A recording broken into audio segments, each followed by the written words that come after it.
In today's video, I'm going to teach you how to find your Wi-Fi password in Windows 11. Fix today here. Let's begin. Start by opening the Network and Sharing Center on your computer. Click the search bar on your taskbar, then type Control Panel. Once the results appear, click on the Control Panel app to open it. Inside Control Panel, move to the search box at the top right corner. Click inside the box and type Network and Sharing Center, then open it from the search results. Once the Network and Sharing Center window opens, look under the Connections section. Here you'll see the name of the Wi-Fi network your computer is currently connected to. Click directly on your Wi-Fi network name. This will open a new window called Wi-Fi Status. Inside the Wi-Fi Status window, click Wireless Properties. A new window will appear with several tabs at the top. Click the Security tab to continue.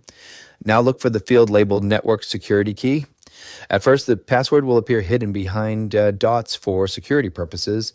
Below that field, you'll see a checkbox called Show Characters. Click the checkbox to enable it.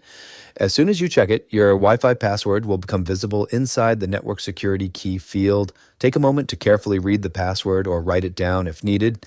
If you want to copy it manually, make sure you enter the characters exactly as shown, because Wi-Fi passwords are case sensitive. Once you're done viewing the password, click the Show Characters box again to hide the password for security. You can now close all the open windows.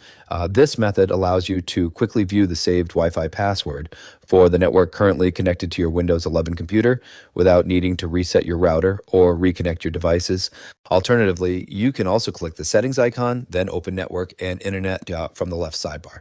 Here, select the Wi-Fi network you're currently connected to, then click to open its details. Now click the Wi-Fi section again, and once you see the word Show, you're on the correct page. Click Show, and Windows will reveal your current Wi-Fi name and password. Right below that, you'll also see a QR code that you can scan on another device to quickly connect or share the network if needed. That's another simple way to reveal or find your Wi-Fi password in Windows 11. Once you're done, just click the Close button, and that's it. And that's it for this tutorial. If you have any questions or suggestions, feel free to comment down below. If you'd like to see more videos like this, the subscribe button is free and helps support the channel so I can keep making helpful tutorials for you. I'll see you on the next video.